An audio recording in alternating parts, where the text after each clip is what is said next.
सत श्री अकाल जी। खालस टीवी देखने वाले देश दुनिया के साडे सारे दर्शकों का बहुत बहुत स्वागत है। पंजाब दीयां खास खबरों के खास बुलेटिन दे नाल मैं हरशरण कौर।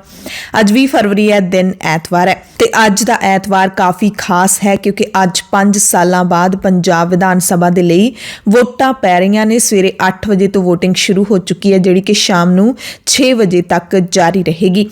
चोण कमिशन ने निरपक्ष ते शांतिपूर्ण चोण प्रक्रिया नेपरे चढ़ाउण दे लई पुख्ता प्रबंध कीते ने।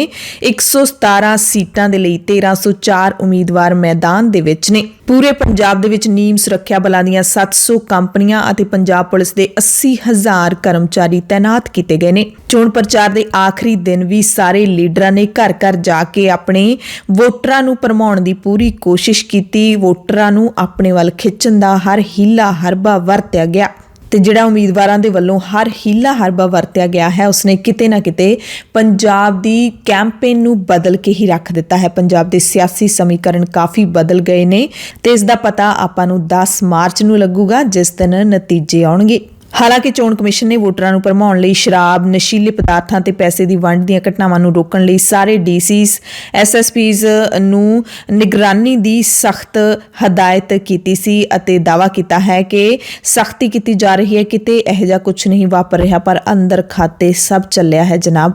ਹਾਲਾਂਕਿ ਇਹਨਾਂ ਅਧਿਕਾਰੀਆਂ ਦੇ ਵੱਲੋਂ ਸੂਚਨਾ ਜਾਂ ਸ਼ਿਕਾਇਤ ਮਿਲਣ ਤੇ ਤੁਰੰਤ ਛਾਪੇਮਾਰੀ ਕੀਤੀ ਜਾ ਰਹੀ ਹੈ ਪਰ ਕਿੰਨੀਆਂ ਕੁ ਸ਼ਿਕਾਇਤਾਂ ਤੇ ਕਿਹਨੇ ਕੀਤੀਆਂ ਹੋਣਗੀਆਂ ਇਹ ਵੀ ਆਪਾਂ ਸਾਰੇ ਜਾਣਦੇ ਹਾਂ। ਤੇ ਅੱਜ ਵੋਟਾਂ ਦੇ ਮੱਦੇਨਜ਼ਰ ਪੰਜਾਬ ਸਰਕਾਰ ਨੇ ਸਾਰੇ ਅਦਾਰਿਆਂ ਦੇ ਕਰਮਚਾਰੀਆਂ ਨੂੰ ਪੰਜਾਬ 'ਚ ਤਨਖਾਹ ਸਮੇਤ ਛੁੱਟੀ ਦਾ ਐਲਾਨ ਕੀਤਾ ਹੈ। ਉਦਯੋਗਿਕ ਅਦਾਰਿਆਂ, ਵਪਾਰਿਕ ਅਦਾਰਿਆਂ, ਦੁਕਾਨਾਂ ਤੇ ਹੋਰ ਅਦਾਰਿਆਂ ਦੇ ਕਰਮਚਾਰੀਆਂ ਨੂੰ ਅੱਜ ਤਨਖਾਹ ਸਮੇਤ ਛੁੱਟੀ ਮਿਲੇਗੀ। ਹੈ ਤਾਂ ਐਤਵਾਰ ਹੁੰਦੀ ਹੈ ਛੁੱਟੀ ਪਰ ਵੋਟਾਂ ਕਰਕੇ ਇਹਨਾਂ ਸਾਰਿਆਂ ਨੂੰ ਤਨਖਾਹ ਸਮੇਤ ਛੁੱਟੀ ਮਿਲੇਗੀ, ਯਾਨੀ ਕਿ ਅੱਜ ਦੇ ਦਿਨ ਦੀ ਤਨਖਾਹ ਵੀ ਮਿਲੇਗੀ। ਸੋ ਅੱਜ ਵੋਟਾਂ ਨੇ ਤੇ ਕੱਲ ਕਈ ਸਿਆਸੀ ਲੀਡਰ ਆਪੋ ਆਪਣੇ ਮਨਪਸੰਦ ਆਪੋ ਆਪਣੀ ਆਸਥਾ ਵਾਲੇ ਕੇਂਦਰਾਂ ਤੇ ਮੱਥਾ ਟੇਕਣ ਗਏ ਨੇ ਤੇ ਅੱਜ ਕਿਹੜਾ ਲੀਡਰ ਕਿਵੇਂ ਵੋਟ ਪਾਉਣ ਜਾਵੇਗਾ ਇਹ ਸਾਰੀਆਂ ਤਸਵੀਰਾਂ ਤੁਹਾਨੂੰ ਅਸੀਂ ਲਗਾਤਾਰ ਦਾ ਖਾਲਸ ਟੀਵੀ ਤੇ ਦਿਖਾਉਂਦੇ ਰਹਾਂਗੇ।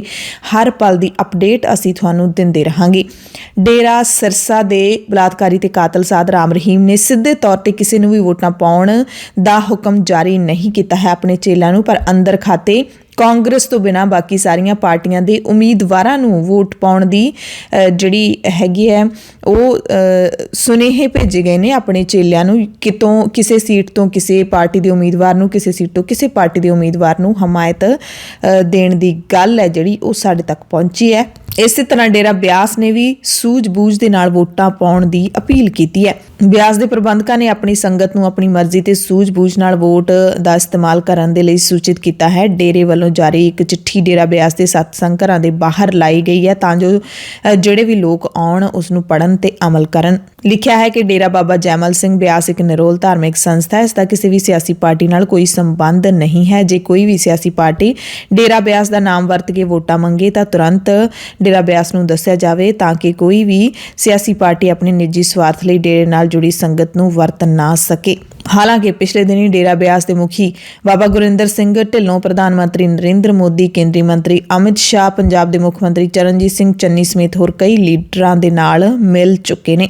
ਤੇ ਡੇਰੇਦਾਰਾਂ ਦੀਆਂ ਵੋਟਾਂ ਦੇ ਮਾਮਲੇ ਦੇ ਵਿੱਚ ਕਈ ਉਮੀਦਵਾਰਾਂ ਦੀ ਨੀਂਦ ਵੀ ਉੱਡੀ ਹੋਈ ਹੈ ਕਿਉਂਕਿ ਵਿਰੋਧੀ ਨੇ ਜਿਹੜੇ ਉਹ ਲੋਕਾਂ ਦੇ ਵਿੱਚ ਆਪਣੇ ਵਿਰੋਧੀਆਂ ਦੀ ਪੈਂਠ ਘਟਾਉਣ ਦੇ ਲਈ ਇਹੋ ਜਿਹੀਆਂ ਅਫਵਾਹਾਂ ਫੈਲਾ ਰਹੇ ਨੇ ਕਿ ਤੁਹਾਡੇ ਇਸ ਉਮੀਦਵਾਰ ਨੂੰ ਇਸ ਡੇਰੇ ਦੀ ਹਮਾਇਤ ਹੈ। ਤਾਂ ਸੋਸ਼ਲ ਮੀਡੀਆ ਤੇ ਉੱਡੀਆਂ ਇਹਨਾਂ ਅਫਵਾਹਾਂ ਨੂੰ ਲੈ ਕੇ ਕਈ ਉਮੀਦਵਾਰਾਂ ਨੇ ਚੋਣ ਕਮਿਸ਼ਨ ਨੂੰ ਸ਼ਿਕਾਇਤ ਵੀ ਕੀਤੀ ਹੈ। ਸੋ ਪੰਜਾਬ 'ਚ ਵੋਟਾਂ ਦਰਮਿਆਨ ਚੰਦ ਘੰਟੇ ਪਹਿਲਾਂ ਹੀ ਕਈ ਸੀਟਾਂ ਤੇ ਸਮੀਕਰਨ ਬਦਲੇ ਨੇ। ਅਮਰਗੜ੍ਹ ਸੀਟ ਦੀ ਗੱਲ ਕਰ ਲਈਏ ਤਾਂ ਇੱਥੇ ਸਿਮਰਨਜੀਤ ਸਿੰਘ ਮਾਨ, ਸ਼੍ਰੋਮਣੀ ਅਕਾਲੀ ਦਲ ਅੰਮ੍ਰਿਤਸਰ ਦੇ ਜਿਹੜੇ ਪ੍ਰਧਾਨ ਨੇ, ਉਹਨਾਂ ਦੀ ਖਾਸੀ ਚਰਚਾ ਹੋ ਰਹੀ ਹੈ। ਬਹੁਤ ਸਾਰੇ ਕਲਾਕਾਰ ਵੀ ਉਹਨਾਂ ਦੇ ਹੱਕ ਵਿੱਚ ਵੋਟਾਂ ਪਾਉਣ ਦੀ ਅਪੀਲ ਕਰ ਰਹੇ ਨੇ। ਲੱਗਦਾ ਹੈ ਕਿ ਸਿਮਰਨਜੀਤ ਸਿੰਘ ਮਾਨ ਦੇ ਹੱਕ ਵਿੱਚ ਹਨੇਰੀ ਆ ਗਈ ਹੈ, ਖਾਸ ਕਰਕੇ ਦੀਪ ਸਿੱਧੂ ਦੀ ਮੌਤ ਤੋਂ ਬਾਅਦ। ਤੇ ਕੱਲ ਅਮਰਗੜ੍ਹ ਤੋਂ ਸੰਯੁਕਤ ਸਮਾਜ ਮੋਰਚੇ ਦੇ ਉਮੀਦਵਾਰ ਸਤਵੀਰ ਸਿੰਘ ਸੀਰਾ ਨੇ ਮਾਨ ਦੇ ਸਮਰਥਨ ਦੇ ਵਿੱਚ ਆਪਣੀ ਸੀਟ ਛੱਡ ਦਿੱਤੀ ਹੈ ਤੇ ਲੋਕਾਂ ਨੂੰ ਅਪੀਲ ਕੀਤੀ ਹੈ ਕਿ ਮੈਨੂੰ ਜਿਹਨੇ ਵੋਟਾਂ ਪਾਉਣੀਆਂ ਸੀ ਉਹ ਸਾਰੇ ਲੋਕ ਸਿਮਰਨਜੀਤ ਸਿੰਘ ਮਾਨ ਨੂੰ ਵੋਟਾਂ ਪਾਉਣ। ਸਤਿ ਸ਼੍ਰੀ ਅਕਾਲ ਜੀ, ਮੈਂ ਤੁਹਾਡਾ ਸ਼ੀਰਾ ਬਣਭੌਰਾ ਤੇ ਹਲਕਾ ਅਮਰਗੜ੍ਹ ਤੋਂ ਗੱਲ ਕਰਦਾ ਤੇ ਮੈਂ ਤੁਹਾਨੂੰ ਸਾਰਿਆਂ ਨੂੰ ਬੇਨਤੀ ਕਰਦਾ ਕਿ ਜਿਸ ਤਰ੍ਹਾਂ ਅਸੀਂ ਹਲਕਾ ਅਮਰਗੜ੍ਹ 'ਚ ਤੁਹਾਨੂੰ ਪਤਾ ਹੈ ਕੌਮ ਦੀ, ਪੰਜਾਬ ਦੇ ਔਰ ਐਨਆਰਆਈ ਭਰਾਵਾਂ ਦੀ ਮੰਗ ਤੇ ਅਸੀਂ ਮਾਨਯੋਗ ਸਾਡੇ ਸਿਰਮੌਰ ਆਗੂ ਪੰਜਾਬ ਦੇ ਪੰਥਕ ਸਰਦਾਰ ਸਿਮਰਨਜੀਤ ਸਿੰਘ ਮਾਨ ਸਾਹਿਬ ਦੀ ਸਮਰਥਨ 'ਚ ਅਸੀਂ ਆਪਦੀ ਜਿਹੜੀ ਸੀਟ ਛੱਡ ਕੇ ਕੁਰਬਾਨੀ ਕੀਤੀ ਹੈ, ਉਸ ਪੰਜਾਬ ਨੂੰ ਮੈਂ ਬੇਨਤੀ ਕਰਦਾ ਹਾਂ ਕਿ ਦੇਖੋ ਅਮਰਗੜ੍ਹ ਹਲਕੇ ਤੋਂ ਤੁਸੀਂ ਜ਼ਰੂਰ ਮਾਨ ਸਾਹਿਬ ਦੀ ਚੋਣ ਨਿਸ਼ਾਨ ਬਾਲਟੀ ਹੈ, ਇਹਨੂੰ ਤੁਸੀਂ ਸਪੋਰਟ ਕਰਨੀ। ਤੇ ਚੋਣਾਂ ਦੇ ਸਰੌਲੇ ਰੱਪੇ ਦੇ ਦਰਮਿਆਨ ਵੋਟਰ ਭਾਵੇਂ ਚੁੱਪ ਹੈ, ਪਰ ਕੇਂਦਰ ਸਰਕਾਰ ਨੇ ਆਮ ਆਦਮੀ ਪਾਰਟੀ ਦੇ ਸਾਬਕਾ ਲੀਡਰ ਅਤੇ ਕਵੀ ਕੁਮਾਰ ਵਿਸ਼ਵਾਸ ਨੂੰ ਵਾਈ ਸ਼੍ਰੇਣੀ ਦੀ ਸੁਰੱਖਿਆ ਦੇਣ ਦਾ ਫੈਸਲਾ ਲਿਆ ਹੈ। ਕੁਮਾਰ ਵਿਸ਼ਵਾਸ ਨੇ ਲੰਘੇ ਦਿਨੀ ਆਮ ਆਦਮੀ ਪਾਰਟੀ ਦੇ ਕੌਮੀ ਕਨਵੀਨਰ ਅਰਵਿੰਦ ਕੇਜਰੀਵਾਲ ਤੇ ਕਥਿਤ ਖਾਲਿਸਤਾਨੀ ਸਮਰਥਕਾਂ ਦੇ ਨਾਲ ਸਬੰਧਾਂ ਦਾ ਦੋਸ਼ ਲਾਇਆ ਸੀ ਅਤੇ ਜਿਹੜੀ ਹੁਣ ਕੁਮਾਰ ਵਿਸ਼ਵਾਸ ਨੂੰ ਸੁਰੱਖਿਆ ਮਿਲੀ ਹੈ ਉਸ ਦੇ ਵਿੱਚ CRPF ਦੇ 4 ਜਵਾਨ 24 ਘੰਟੇ ਵਿਸ਼ਵਾਸ ਦੇ ਨਾਲ ਰਹਿਣਗੇ। ਉਧਰ ਪੰਜਾਬ ਵਿਧਾਨ ਸਭਾ ਚੋਣਾਂ ਤੋਂ ਇੱਕ ਦਿਨ ਪਹਿਲਾਂ ਭਾਰਤੀ ਜਨਤਾ ਪਾਰਟੀ ਦੇ ਸੂਬਾ ਪ੍ਰਧਾਨ ਅਸ਼ਵਨੀ ਸ਼ਰਮਾ ਦੀ ਇੱਕ ਵੀਡੀਓ ਵਾਇਰਲ ਹੋਈ ਹੈ, ਜਿਹਦੇ ਵਿੱਚ BJP ਪ੍ਰਧਾਨ ਕਾਂਗਰਸ ਨੂੰ ਵੋਟਾਂ ਪਾਉਣ ਦੀ ਅਪੀਲ ਕਰਦੇ ਦਿਖਾਈ ਦੇ ਰਹੇ ਨੇ, ਜਦਕਿ ਵੀਡੀਓ ਵਾਇਰਲ ਹੋਣ ਤੋਂ ਬਾਅਦ ਅਸ਼ਵਨੀ ਸ਼ਰਮਾ ਨੇ ਆਪਣੀ ਗੱਲ ਤੋਂ ਪਿੱਛੇ ਹਟਦਿਆਂ ਵੀਡੀਓ ਨਾਲ ਛੇੜਛਾੜ ਹੋਣ ਬਾਰੇ ਕਿਹਾ ਹੈ। ਅਸ਼ਵਨੀ ਸ਼ਰਮਾ ਕਥਿਤ ਤੌਰ ਤੇ ਇਸ ਵੀਡੀਓ ਵਿੱਚ ਕਹਿੰਦੇ ਦਿਖਾਈ ਦਿੰਦੇ ਨੇ ਕਿ ਆਮ ਆਦਮੀ ਪਾਰਟੀ ਨੂੰ ਵੋਟ ਪਾਉਣ ਦਾ ਮਤਲਬ ਅੱਤਵਾਦ ਤੇ ਪੰਜਾਬ ਨੂੰ ਤੋੜਨ ਵਾਲਿਆਂ ਨੂੰ ਵੋਟ ਪਾਉਣਾ ਹੈ। ਜਿਹੜਾ ਆਪ ਨੂੰ ਵੋਟ ਪਾਏਗਾ ਉਹ ਦੇਸ਼ ਤੇ ਪੰਜਾਬ ਨਾਲ ਗਦਾਰੀ ਕਰ ਰਿਹਾ ਹੈ। ਜੇ ਸਾਨੂੰ ਨਹੀਂ ਵੋਟ ਪਾਉਣੀ ਤਾਂ ਕਾਂਗਰਸ ਨੂੰ ਪਾ ਦਿਓ, ਪਰ ਦੇਸ਼ ਨਾਲ ਗਦਾਰੀ ਕਰਨ ਵਾਲੇ ਨੂੰ ਵੋਟ ਨਹੀਂ ਪਾਉਣੀ। ਪੰਜਾਬ ਦੇ ਵਿੱਚ ਜਿੱਥੇ ਅੱਜ ਵੋਟਾਂ ਪੈ ਰਹੀਆਂ ਨੇ, ਉੱਥੇ ਯੂਪੀ ਦੇ ਵਿੱਚ ਵੀ ਤੀਜੇ ਗੇੜ ਦੀਆਂ ਵੋਟਾਂ ਪੈ ਰਹੀਆਂ ਨੇ। 7 ਗੇੜਾਂ ਦੇ ਵਿੱਚ VOTING ਹੋਣੀ ਹੈ, 2 ਗੇੜ ਪਹਿਲਾਂ ਪੂਰੇ ਹੋ ਚੁੱਕੇ ਨੇ ਤੇ ਯੂਪੀ ਦੇ ਵਿੱਚ ਅੱਜ ਸਵੇਰੇ 7 ਵਜੇ ਤੋਂ ਲੈ ਕੇ ਸ਼ਾਮ 6 ਵਜੇ ਤੱਕ ਵੋਟਾਂ ਪੈਣਗੀਆਂ। ਵੋਟਾਂ ਦੀਆਂ ਜਾਣਕਾਰੀਆਂ ਤੋਂ ਬਿਨਾਂ ਇੱਕ ਹੋਰ ਵੱਡੀ ਖਬਰ ਤੁਹਾਨੂੰ ਦੱਸ ਦਿੰਦੇ ਹਾਂ। ਜਬਰ ਜਨਾਹ ਕਾਂਡ ਤੇ ਸ਼੍ਰੋਮਣੀ ਕਮੇਟੀ ਨੇ ਸਿੱਖ ਵਫਦ ਨੂੰ ਹੈਦਰਾਬਾਦ ਭੇਜ ਦਿੱਤਾ ਹੈ। ਤੇਲੰਗਾਨਾ ਦੇ ਹੈਦਰਾਬਾਦ ਵਿੱਚ ਨਾਬਾਲਿਗ ਸਿੱਖ ਲੜਕੀ ਨਾਲ ਸਮੂਹਿਕ ਜਬਰ ਜਨਾਹ ਕਰਨ ਤੋਂ ਬਾਅਦ ਉਸ ਨੂੰ ਕਤਲ ਕਰ ਦਿੱਤਾ ਗਿਆ। ਇਸ ਮਾਮਲੇ ਵਿੱਚ SGPC ਪ੍ਰਧਾਨ ਐਡਵੋਕੇਟ ਹਰਜਿੰਦਰ ਸਿੰਘ ਧਾਮੀ ਨੇ ਵਫਦ ਨੂੰ ਭੇਜਿਆ ਹੈ। ਇਹਦੇ ਵਿੱਚ ਸਿੱਖ ਮਿਸ਼ਨ ਛੱਤੀਸਗੜ੍ਹ ਦੇ ਇੰਚਾਰਜ ਗੁਰਮੀਤ ਸਿੰਘ ਸੈਣੀ ਸਮੇਤ 2 ਹੋਰ ਮੈਂਬਰ ਸ਼ਾਮਲ ਨੇ। ਇਹ ਵਫਦ ਲੜਕੀ ਨਾਲ ਹੋਏ ਸਮੂਹਿਕ ਜਬਰ ਜਨਾਹ ਤੇ ਕਤਲ ਦੇ ਮਾਮਲੇ ਦੀ ਰਿਪੋਰਟ ਤਿਆਰ ਕਰੇਗਾ ਅਤੇ ਪੀੜਤ ਪਰਿਵਾਰ ਦੇ ਨਾਲ ਵੀ ਮਿਲੇਗਾ। ਹੈਦਰਾਬਾਦ ਵਿੱਚ ਪਿਛਲੇ ਦਿਨੀ ਇੱਕ ਸਿੱਖ ਨਾਬਾਲਿਗ ਬੱਚੀ ਨਾਲ ਸਮੂਹਿਕ ਜਬਰ ਜਨਾਹ ਕਰਕੇ ਉਸ ਨੂੰ 4ਥੀ ਮੰਜ਼ਲ ਤੋਂ ਸੁੱਟ ਕੇ ਕਤਲ ਕਰ ਦਿੱਤਾ ਗਿਆ ਸੀ। ਸੋ ਵੋਟਾਂ ਪੈ ਰਹੀਆਂ ਨੇ, ਅਸੀਂ ਤੁਹਾਨੂੰ ਸਭ ਨੂੰ ਅਪੀਲ ਕਰਦੇ ਹਾਂ ਕਿ ਵੋਟਾਂ ਜ਼ਰੂਰ ਪਾਇਓ, ਆਪਣੇ ਜਮਹੂਰੀ ਹੱਕ ਦਾ ਇਸਤੇਮਾਲ ਜ਼ਰੂਰ ਕਰਿਓ, ਪਰ ਆਪਣੀ ਅਕਲ ਦੇ ਨਾਲ ਕਰਿਓ। ਮਤਦਾਨ ਦਾ ਮਤਲਬ ਹੀ ਇਹ ਹੁੰਦਾ ਹੈ ਕਿ ਤੁਸੀਂ ਆਪਣੀ ਅਕਲ ਦੇ ਨਾਲ ਆਪਣੀ ਵੋਟ ਪਾਉਣੀ ਹੈ। ਲੜਾਈ ਝਗੜੇ ਤੋਂ ਬਚ ਕੇ ਰਹੋ, ਕਿਉਂਕਿ ਕੁਰਸੀ ਤੇ ਇਹਨਾਂ ਲੀਡਰਾਂ ਨੇ ਬੈਠਣਾ ਹੁੰਦਾ। ਸਿਆਸਤ ਦਾ ਲੁਤਫ ਹੈ ਜਿਹੜਾ ਇਹਨਾਂ ਲੀਡਰਾਂ ਨੇ ਚੁੱਕਣਾ ਹੁੰਦਾ।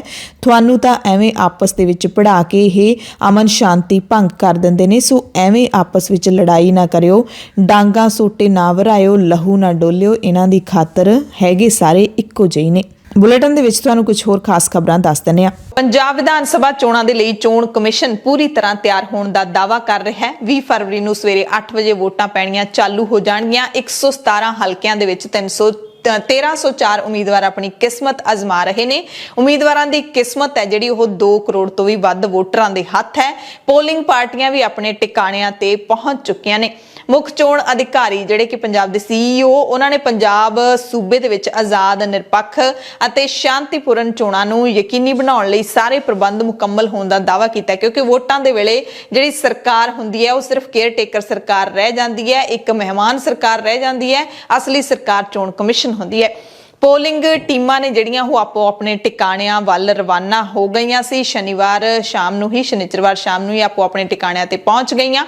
ਮੁੱਖ ਚੋਣ ਅਫਸਰ ਡਾਕਟਰ S ਕਰਨਾ ਰਾਜੂ ਨੇ ਦੱਸਿਆ ਕਿ ਸੂਬੇ ਦੀ ਸਾਰੀ ਮਸ਼ੀਨਰੀ ਸ਼ਾਂਤਮਈ, ਆਜ਼ਾਦ ਤੇ ਨਿਰਪੱਖ ਚੋਣਾਂ ਨੂੰ ਯਕੀਨੀ ਬਣਾਉਣ ਲਈ 24 ਘੰਟੇ ਕੰਮ ਕਰ ਰਹੀ ਹੈ। 1,12,98,081 ਪੁਰਸ਼ ਨੇ ਸਾਰੇ ਵੋਟਰਾਂ ਦੇ ਵਿੱਚੋਂ ਤੇ 1,20,09,96 ਔਰਤਾਂ ਨੇ, 727 ਟਰਾਂਸਜੈਂਡਰ ਨੇ ਤੇ ਇਸੇ ਤਰ੍ਹਾਂ ਕੁੱਲ 2,14,00,000 ਤੋਂ ਵੱਧ ਵੋਟਰ ਨੇ ਜਿਹੜੇ ਉਹ ਆਪਣੀਆਂ ਵੋਟਾਂ ਪਾਉਣਗੇ। ਹਾਲਾਂਕਿ ਬਹੁਤ ਸਾਰੇ ਲੋਕ ਵੋਟਾਂ ਨਹੀਂ ਵੀ ਪਾਉਂਦੇ। 117 ਹਲਕਿਆਂ ਦੇ ਵਿੱਚ ਜਿਹੜੇ 1304 ਉਮੀਦਵਾਰ ਨੇ ਉਹਨਾਂ ਵਿੱਚੋਂ 1209 ਪੁਰਸ਼ ਨੇ, 93 ਬੀਬੀਆਂ ਨੂੰ ਟਿਕਟਾਂ ਦਿੱਤੀਆਂ ਗਈਆਂ ਨੇ, 2 ਟਰਾਂਸਜੈਂਡਰ ਮੈਦਾਨ ਦੇ ਵਿੱਚ ਨੇ ਤੇ ਇਹਨਾਂ 1304 ਉਮੀਦਵਾਰਾਂ ਦੇ ਵਿੱਚੋਂ 231 ਕੌਮੀ ਪਾਰਟੀਆਂ, 250 ਸੂਬਾਈ ਪਾਰਟੀਆਂ, 362 ਗੈਰ ਮਾਨਤਾ ਪ੍ਰਾਪਤ ਪਾਰਟੀਆਂ ਤੇ 461 ਆਜ਼ਾਦ ਉਮੀਦਵਾਰ ਨੇ। ਚੋਣ ਲੜ ਰਹੇ 315 ਉਮੀਦਵਾਰ ਅਪਰਾਧਿਕ ਪਿਛੋਕੜ ਵਾਲੇ ਵੀ ਨੇ। ਉਹ ਲੋਕ ਜੋ ਚੋਣਾਂ ਵਾਲੇ ਦਿਨ ਡਿਊਟੀ ਤੇ ਹੋਣਗੇ ਉਹਨਾਂ ਦੀਆਂ ਵੋਟਾਂ ਸ਼ਨੀਚਰਵਾਰ ਨੂੰ ਹੀ ਪਵਾ ਦਿੱਤੀਆਂ ਗਈਆਂ ਨੇ। ਮੁੱਖ ਚੋਣ ਦਫ਼ਤਰ ਦੇ ਵੱਲੋਂ ਚੋਣਾਂ ਦੇ ਲਈ ਸਾਰੇ ਪ੍ਰਬੰਧ ਮੁਕੰਮਲ ਕਰਨ ਦਾ ਦਾਅਵਾ ਕੀਤਾ ਗਿਆ ਹੈ ਤੇ ਜਿਹੜੇ ਮੁੱਖ ਚੋਣ ਅਫਸਰ ਡਾਕਟਰ S ਕਰਨਾ ਰਾਜੂ, ਉਹਨਾਂ ਨੇ ਵੋਟਾਂ ਤੋਂ ਇੱਕ ਦਿਨ ਪਹਿਲਾਂ ਪ੍ਰੈਸ ਕਾਨਫਰੰਸ ਨੂੰ ਸੰਬੋਧਨ ਕਰਦਿਆਂ ਦਾਅਵਾ ਕੀਤਾ ਹੈ ਕਿ ਪੂਰੀ ਤਰ੍ਹਾਂ ਦੇ ਨਾਲ ਅਮਨ ਸ਼ਾਂਤੀ ਨਾਲ ਵੋਟਾਂ ਅਸੀਂ ਨੇਪਰੇ ਚੜਾਵਾਂਗੇ ਤੇ ਤੇ ਰਿਜ਼ਲਟ ਹੈ ਜਿਹੜੇ ਉਹ 10 ਮਾਰਚ ਨੂੰ ਆਉਣਗੇ। ਨਤੀਜੇ 10 ਮਾਰਚ ਨੂੰ ਆਉਣਗੇ। ਸਵੇਰੇ 8 ਵਜੇ ਤੋਂ ਲੈ ਕੇ ਸ਼ਾਮ ਨੂੰ 6 ਵਜੇ ਤੱਕ ਵੋਟਾਂ ਪੈਣਗੀਆਂ। ਇਸ ਕਾਰਨ ਰਾਜੂ ਨੇ ਦੱਸਿਆ ਕਿ 14,684 ਥਾਵਾਂ ਤੇ ਕੁੱਲ 24,740 ਪੋਲਿੰਗ ਬੂਥ ਬਣਾਏ ਗਏ ਨੇ। ਕਈ ਕਸਬਿਆਂ ਦੇ ਵਿੱਚ ਪੋਲਿੰਗ ਬੂਥਾਂ ਦੀ ਗਿਣਤੀ 4 ਤੋਂ 6 ਰੱਖੀ ਗਈ ਹੈ। ਇਹਨਾਂ ਵਿੱਚ 2013 ਸੰਵੇਦਨਸ਼ੀਲ ਬੂਥ ਨੇ, 196 ਪਿੰਕ ਪੋਲਿੰਗ ਬੂਥ ਨੇ। ਤੇ ਪਿੰਕ ਪੋਲਿੰਗ ਬੂਥਾਂ ਦੀ ਖਾਸੀਅਤ ਇਹ ਹੈ ਕਿ ਇੱਥੇ ਸਾਰਾ ਜ਼ਿੰਮਾ ਔਰਤਾਂ ਦੇ ਹਵਾਲੇ ਕੀਤਾ ਗਿਆ ਹੈ। ਸਾਰਾ ਜਿਹੜਾ ਮਹਿਲਾ ਚੋਣ ਅਮਲਾ ਹੋਵੇਗਾ। ਪੋਲਿੰਗ ਬੂਥਾਂ ਨੂੰ ਗੁਲਾਬੀ ਡਿਜ਼ਾਈਨ ਜਿਹਦੇ ਵਿੱਚ ਗੁਲਾਬੀ ਕੰਧਾਂ ਤੇ ਟੇਬਲ ਕਵਰ ਸ਼ਾਮਿਲ ਨੇ, ਉਹਨਾਂ ਦੇ ਰਾਹੀਂ ਇਸ ਨੂੰ ਇਹਨਾਂ ਪੋਲਿੰਗ ਬੂਥਾਂ ਨੂੰ ਨਿਵੇਕਲਾ ਜਿਹੜਾ ਰੰਗ ਹੈ ਉਹ ਦਿੱਤਾ ਗਿਆ ਹੈ। ਇਸ ਤੋਂ ਇਲਾਵਾ ਅਪਾਹਿਜ ਵੋਟਰਾਂ ਦੇ ਲਈ 70 ਪੋਲਿੰਗ ਬੂਥ ਬਣਾਏ ਗਏ ਨੇ। ਕਰੋਨਾ ਮਰੀਜ਼ਾਂ ਤੇ ਬਜ਼ੁਰਗਾਂ ਦੇ ਲਈ ਵੋਟ ਪਾਉਣ ਦਾ ਖਾਸ ਪ੍ਰਬੰਧ ਹੋਵੇਗਾ। ਪੋਲਿੰਗ ਬੂਥਾਂ ਤੇ ਆਸ਼ਾ ਵਰਕਰਾਂ ਤੇ ਆਂਗਣਵਾੜੀ ਵਰਕਰਾਂ ਦੀ ਤੈਨਾਤੀ ਵੀ ਕੀਤੀ ਜਾਵੇਗੀ। ਵੋਟਿੰਗ ਕਰਨ ਲਈ ਵੈਕਸੀਨੇਸ਼ਨ ਦੀ ਕੋਈ ਸੰਬੰਧ ਨਹੀਂ ਹੈ। ਕੋਈ ਸੰਬੰਧ ਉਹਨਾਂ ਨੂੰ ਹੋਣਾ ਚਾਹੀਦਾ ਵੋਟਰ ਕਾਰਡ ਵੋਟਰ ਲਿਸਟ ਦੇ ਵਿੱਚ ਨਾ, ਬਸ ਉਹਨਾਂ ਦਾ ਹੱਕ ਬਣ ਗਿਆ ਸਿੱਧਾ ਉਹ ਜਾ ਕੇ ਵੋਟ ਕਰਨਾ ਹੈ। ਇੰਤਜ਼ਾਮਾਤ ਅਸੀਂ ਕੀਤਾ ਹੈ ਇੰਕਲੂਡਿੰਗ ਕੋਵਿਡ 19 ਲਈ। ਉੱਥੇ ਜਾ ਸਕਦਾ ਹੈ, ਜਾਣਾ ਹੀ ਚਾਹੀਦਾ, ਜਾ ਸਕਦਾ ਨਹੀਂ ਜਾਣਾ ਚਾਹੀਦਾ। ਉੱਥੇ ਉਹਨਾਂ ਨੂੰ ਮਾਸਕ ਮਿਲੂਗਾ, ਦਸਤਾਨਾ ਮਿਲेंगे, ਸੈਨੀਟਾਈਜ਼ਰ ਮਿਲੇਗਾ। ਉਸ ਤੋਂ ਬਾਅਦ ਤੁਸੀਂ ਲਾਸਟ ਆਵਰ ਦੇ ਵਿੱਚ ਤੁਸੀਂ ਬੜੀਆ ਸਾ ਪੀਪੀ ਕਿਟ ਲਗਾ ਕੇ ਸਾਡਾ ਇਲੈਕਸ਼ਨ ਜਿਹੜੇ ਵੀ ਪੋਲ ਪਾਰਟੀ ਉਹਨਾਂ ਨੂੰ ਵੀ ਪੀਪੀ ਕਿਟ ਲਗਾ ਕੇ ਹੈਡ ਗੇਅਰ ਲਗਾ ਕੇ ਫੇਸ ਮਾਸਕ ਲਗਾ ਕੇ ਉਹਨਾਂ ਨੂੰ ਵੋਟਿੰਗ ਕਰਵਾਉਣ ਦੀ ਇੰਤਜ਼ਾਮਾਤ ਕੀਤੀ ਗਈ ਹੈ। ਸਿਰਫ ਇੰਨਾ ਹੀ ਨਹੀਂ ਹੈ, ਜਿੰਨਾ ਵੀ ਕੋਵਿਡ ਵੇਸਟ ਮਟੀਰੀਅਲ ਹੈ ਉਸ ਨੂੰ ਫਿਰ ਇਸ ਤੋਂ ਪਹਿਲੇ ਸਾਡੇ ਕੋਲ ਕਮਿਊਨੀਕੇਸ਼ਨ ਪਲਾਨ ਹੁੰਦਾ ਸੀ। ਸਾਡਾ ਮਿੱਥਿਆ ਇਸਨੇ कोविड मटेरियल देना भी है और उस तो बाद उस वेस्ट मटेरियल को कलेक्ट करके शाम तक 2-3 घंटे लगा के वापस ले। ਚੋਣ ਕਮਿਸ਼ਨਰ ਨੇ ਅਸਲਾ ਲਾਇਸੈਂਸ ਕਿੰਨਾ ਜਮਾ ਹੋ ਗਿਆ ਉਸ ਦੀ ਵੀ ਜਾਣਕਾਰੀ ਦਿੱਤੀ ਅਤੇ ਵੱਖ-ਵੱਖ ਥਾਵਾਂ ਤੇ 171 ਨਾਕੇ ਨੇ ਜਿਹੜੇ ਉਹਨਾਂ ਦੀ ਵੀ ਜਾਣਕਾਰੀ ਦਿੱਤੀ। ਖਾਸ ਹਲਕਿਆਂ ਦੇ ਵਿੱਚ ਉਮੀਦਵਾਰਾਂ ਦੀ ਸੁਰੱਖਿਆ ਜ਼ਰੂਰ ਵਧਾਈ ਗਈ ਹੈ। ਦਾਗੀ ਉਮੀਦਵਾਰਾਂ ਬਾਰੇ ਸਵਾਲ ਪੁੱਛਿਆ ਤਾਂ ਉਹਨਾਂ ਨੇ ਕਿਹਾ ਕਿ ਪਟਿਆਲਾ ਤੇ ਮਲੇਰਕੋਟਲਾ ਤੋਂ 2 ਉਮੀਦਵਾਰਾਂ ਦਾ ਵੇਰਵਾ ਸਾਡੇ ਕੋਲ ਆਇਆ ਹੈ ਜਿਨ੍ਹਾਂ ਤੇ ਭਗੌੜੇ ਹੋਣ ਦੀ ਜਾਣਕਾਰੀ ਲੁਕਾਉਣ ਦਾ ਦੋਸ਼ ਲੱਗਿਆ ਹੈ। ਉਹਨਾਂ ਇਹ ਵੀ ਦਾਅਵਾ ਕੀਤਾ ਕਿ ਸ਼ਿਕਾਇਤ ਮਿਲਣ ਤੇ ਤੁਰੰਤ ਅਸੀਂ ਕਾਰਵਾਈ ਕਰ ਦਿੱਤੀ ਸੀ ਤੇ ਚੋਣ ਜ਼ਾਬਤਾ ਲਾਗੂ ਹੋਣ ਤੋਂ ਬਾਅਦ ਹੁਣ ਤੱਕ 500 ਕਰੋੜ ਦਾ ਸਮਾਨ ਹੈ ਜਿਹੜਾ ਉਹ ਵੀ ਜ਼ਬਤ ਕਰ ਚੁੱਕਿਆ ਚੋਣ ਕਮਿਸ਼ਨ, ਜਿਹਦੇ ਵਿੱਚ 35 ਕਰੋੜ ਦੀ ਸ਼ਰਾਬ ਸ਼ਾਮਿਲ ਹੈ।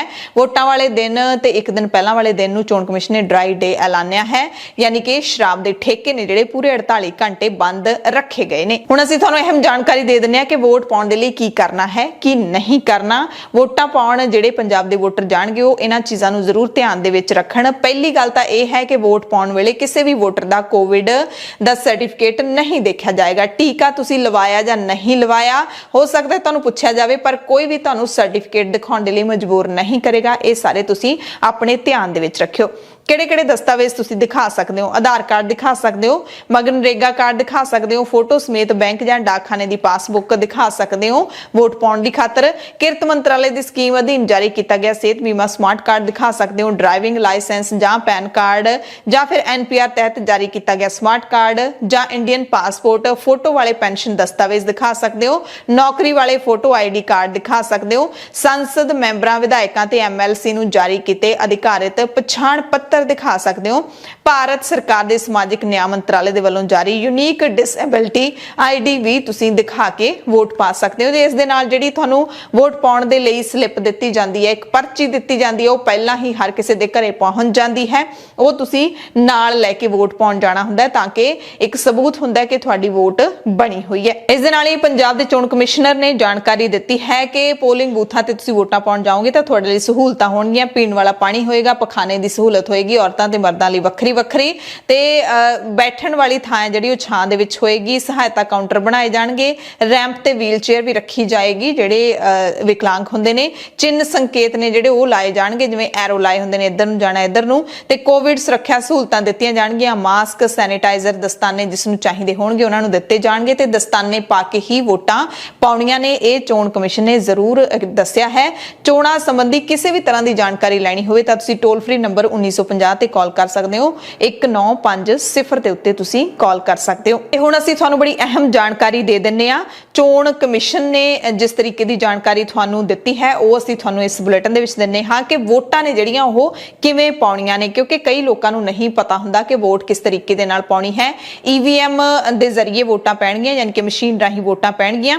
ਜਦੋਂ ਤੁਸੀਂ VOTING ਕੰਪਾਰਟਮੈਂਟ ਦੇ ਵਿੱਚ ਦਾਖਲ ਹੁੰਦੇ ਹੋ ਤਾਂ ਤੀਜਾ ਪੋਲਿੰਗ ਅਫਸਰ ਬੈਲਟ ਯੂਨਿਟ ਨੂੰ ਸਮਰੱਥ ਬਣਾਉਂਦਾ ਹੈ। ਬੈਲਟ ਯੂਨਿਟ ਦੀ ਤਿਆਰ ਬੱਤੀ ਹੈ ਜਿਹੜੀ ਉਹ ਜਗਦੀ ਹੈ, ਯਾਨੀ ਕਿ ਤੁਸੀਂ ਵੋਟ ਪਾਉਣ ਲਈ ਉਹ ਮਸ਼ੀਨ ਕੋਲ ਜਾਂਦੇ ਹੋ ਤੇ ਫਿਰ ਬੈਲਟ ਯੂਨਿਟ ਤੇ ਆਪਣੀ ਪਸੰਦ ਦੇ ਉਮੀਦਵਾਰ ਦੇ ਨਾਮ ਚਿੰਨ੍ਹ ਦੇ ਸਾਹਮਣੇ ਵਾਲੇ ਨੀਲੇ ਬਟਨ ਨੂੰ ਤੁਸੀਂ ਦੱਬਣਾ ਹੁੰਦਾ, ਯਾਨੀ ਕਿ ਇੱਕ ਪਾਸੇ ਸਾਰੇ ਜਿਹੜੇ ਨਿਸ਼ਾਨ ਤੁਹਾਨੂੰ ਦਿੱਤੇ ਹੋਣਗੇ ਤੁਸੀਂ ਬਹੁਤ ਹੀ ਧਿਆਨ ਦੇ ਨਾਲ ਦੇਖਣਾ ਹੈ ਕਿ ਕਿਹੜੇ ਉਮੀਦਵਾਰ ਨੂੰ ਤੁਸੀਂ ਵੋਟ ਪਾਉਣੀ ਹੈ। ਆਪਣਾ ਚੋਣ ਨਿਸ਼ਾਨ ਯਾਦ ਕਰਕੇ ਜਾਣਾ ਹੈ ਕਿ ਸਾਡੇ ਉਮੀਦਵਾਰ ਦਾ ਜਿਹੜਾ ਚੋਣ ਨਿਸ਼ਾਨ ਹੈ ਉਹ ਇਹ ਹੈ, ਕਿਉਂਕਿ ਚੋਣ ਨਿਸ਼ਾਨ ਹੀ ਦਿੱਤਾ ਹੋਏਗਾ। ਬੱਤੀ ਨੂੰ ਤੁਸੀਂ ਜ਼ਰੂਰ ਦੇਖਣਾ ਹੈ ਕਿ ਜਦੋਂ ਤੁਸੀਂ ਬਟਨ ਦੱਬਣਾ ਹੈ, ਜਿਵੇਂ ਮੰਨ ਲਓ ਚੋਣ ਨਿਸ਼ਾਨ ਨੇ ਆਪਣੇ ਸਾਰੀਆਂ ਪਾਰਟੀਆਂ ਦੇ ਉਹ ਤੁਹਾਨੂੰ ਯਾਦ ਹੀ ਹੋਣਗੇ। ਜਿਹੜੀ ਵੀ ਪਾਰਟੀ ਦਾ ਤੁਸੀਂ ਬਟਨ ਦੱਬਣਾ ਹੈ ਉਸ ਨੂੰ ਜਦੋਂ ਦੱਬੋਗੇ ਤਾਂ ਲਾਲ ਬੱਤੀ ਜਗੇਗੀ। ਜੇ ਬੱਤੀ ਲਾਲ ਜਗ ਗਈ ਸਮਝ ਲਓ ਤੁਹਾਡੀ ਵੋਟ ਹੈ ਜਿਹੜੀ ਉਹ ਪੈ ਗਈ ਤੇ ਫਿਰ ਤੁਸੀਂ ਵੋਟ ਪੈਣ ਦੀ ਤਸਦੀਕ ਵੀ ਕਰ ਸਕਦੇ ਹੋ। VVPAT ਇੱਕ ਬੈਲਟ ਸਲਿੱਪ ਪ੍ਰਿੰਟ ਕਰਕੇ ਦਿਖਾਏਗੀ, ਯਾਨੀ ਕਿ ਇੱਕ ਸਲਿੱਪ ਨਿਕਲੂਗੀ ਜਿਵੇਂ ਆਪਾਂ ATM ਦੇ ਵਿੱਚੋਂ ਪੈਸੇ ਕਢਾਉਣੇ ਹੁੰਦੇ ਆ, ਜੋ ਪੈਸੇ ਨਿਕਲ ਆਉਂਦੇ ਨੇ ਨਾਲ ਸਲਿੱਪ ਵੀ ਨਿਕਲਦੀ ਹੈ, ਜਿਹਦੇ ਉੱਤੇ ਉਮੀਦਵਾਰ ਦਾ ਲੜੀ ਨੰਬਰ, ਨਾਮ ਤੇ ਨਿਸ਼ਾਨ ਹੋਏਗਾ ਕਿ ਤੁਸੀਂ ਜਿਹੜੇ ਉਮੀਦਵਾਰ ਨੂੰ ਵੋਟ ਪਾਈ ਹੈ ਉਸ ਦੀ ਸਾਰੀ ਜਾਣਕਾਰੀ ਆ ਜਾਏਗੀ। ਕੰਟਰੋਲ ਯੂਨਿਟ ਦੇ ਵਿੱਚੋਂ ਬੀਪ ਦੀ ਆਵਾਜ਼ ਆਏਗੀ, ਉਹ ਦੱਸਦੀ ਹੈ ਕਿ ਤੁਹਾਡੀ ਵੋਟ ਹੈ ਜਿਹੜੀ ਉਹ ਸਫਲਤਾਪੂਰਵਕ ਪੈ ਚੁੱਕੀ ਹੈ, ਯਾਨੀ ਕਿ ਉਹ ਸਾਰਾ ਜਦੋਂ पर्ची निकले आएगी, एक स्लिप निकलेगी, उसनूं तुसीं चैक करोगे ते उस तो बाद बीप दी आवाज़ आएगी, समझो कि तुहाडी वोट पै गई है। सो इस गल दा तुसीं बहुत ध्यान रखना है ते वोट दी तस्दीक जरूर करनी है कि तुहाडी वोट पै चुकी है जां फिर नहीं। सो जिहड़े वोटर ने उन्हां दे लई तां टीकाकरण दा सर्टिफिकेट दिखाउणा जरूरी नहीं है, पर जिहड़े मुलाजम ने उन्हां दे दोवें टीके लगने होने जरूरी ने। कोविड वैक्सीन दी बूस्टर डोज है जिहड़ी ओह लगनी भी जरूरी कीती गई है चोण कमिशन दे वल्लों। सारे वोटरां दी थर्मल स्कैनिंग है जिहड़ी ओह जरूर कीती जाएगी, यानी कि जदों तुसीं जाने हो तां इत्थों तुहाडा तापमान चैक कीता जांदा हुंदा है, मास्क है जिहड़ा ओह भी देखिया जाएगा ਤੇ ਕੋਵਿਡ ਦੇ ਜਿਹੜੇ ਸੁਰੱਖਿਆ ਪ੍ਰਬੰਧ ਉਹ ਕੀਤੇ ਨੇ, ਹੈਂਡ ਸੈਨੀਟਾਈਜ਼ਰ ਜਾਂ ਮਾਸਕ ਵਗੈਰਾ। ਸੋ ਇਹ ਗੱਲਾਂ ਦਾ ਧਿਆਨ ਰੱਖਦੇ ਹੋਏ ਤੁਸੀਂ VOTING ਕਰਨੀ ਹੈ। ਪੰਜਾਬ ਦੇ ਵਿੱਚ ਸੁਰੱਖਿਆ ਦੇ ਵੀ ਇੰਤਜ਼ਾਮ ਕੀਤੇ ਗਏ ਨੇ। ਹਰਿਆਣਾ ਨੇ ਪੰਜਾਬ ਨਾਲ ਲੱਗਦੀਆਂ ਸਰਹੱਦਾਂ ਨੂੰ ਵੀ ਸੀਲ ਕਰ ਦਿੱਤਾ ਹੈ।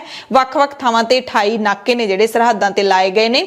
ਬਾਕੀ ਜਿਹੜੇ ਟੋਟਲ ਨਾਕੇ ਨੇ ਉਹ ਤਾਂ ਅਸੀਂ ਤੁਹਾਨੂੰ ਦੱਸਿਆ ਕਿ 171 ਲੱਗੇ ਹੋਏ ਨੇ। ਪੰਜਾਬ ਤੇ ਹਰਿਆਣੇ ਨੂੰ ਜੋੜਨ ਵਾਲੀਆਂ ਸੜਕਾਂ ਦੇ ਉੱਤੇ ਪੈਟਰੋਲਿੰਗ ਦੀਆਂ 10 ਟੀਮਾਂ ਬਣਾਈਆਂ ਗਈਆਂ ਨੇ। ਪੁਲਿਸ ਅਧਿਕਾਰੀਆਂ ਦੇ ਮੁਤਾਬਿਕ ਪੰਜਾਬ ਨਾਲ ਲੱਗਦੇ ਇਲਾਕਿਆਂ ਦੇ ਥਾਣਾ ਇੰਚਾਰਜਾਂ ਨੂੰ ਪੰਜਾਬ ਦੀਆਂ ਚੋਣਾਂ ਦੇ ਮੱਦੇਨਜ਼ਰ ਚੌਕਸੀ ਵਧਾਉਣ ਦੇ ਹੁਕਮ ਦਿੱਤੇ ਗਏ ਨੇ ਤੇ ਪੰਜਾਬ ਨੂੰ ਜਾਣ ਵਾਲੇ ਵਾਹਨਾਂ ਦੀ ਵੀ ਬਰੀਕੀ ਨਾਲ ਜਾਂਚ ਕਰਨ ਦੇ ਹੁਕਮ ਦਿੱਤੇ ਗਏ ਨੇ।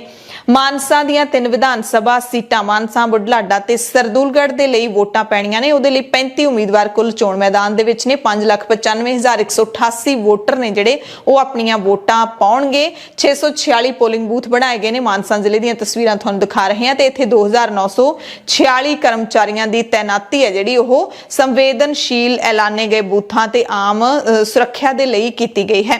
ਜਲੰਧਰ ਦੇ DC ਘਨਸ਼ਿਆਮ ਥੋਰੀ ਨੇ ਦੱਸਿਆ ਕਿ ਕੁੱਲ 975 ਪੋਲਿੰਗ ਬੂਥ ਨੇ ਪੂਰੇ ਜ਼ਿਲ੍ਹੇ ਦੇ ਵਿੱਚ।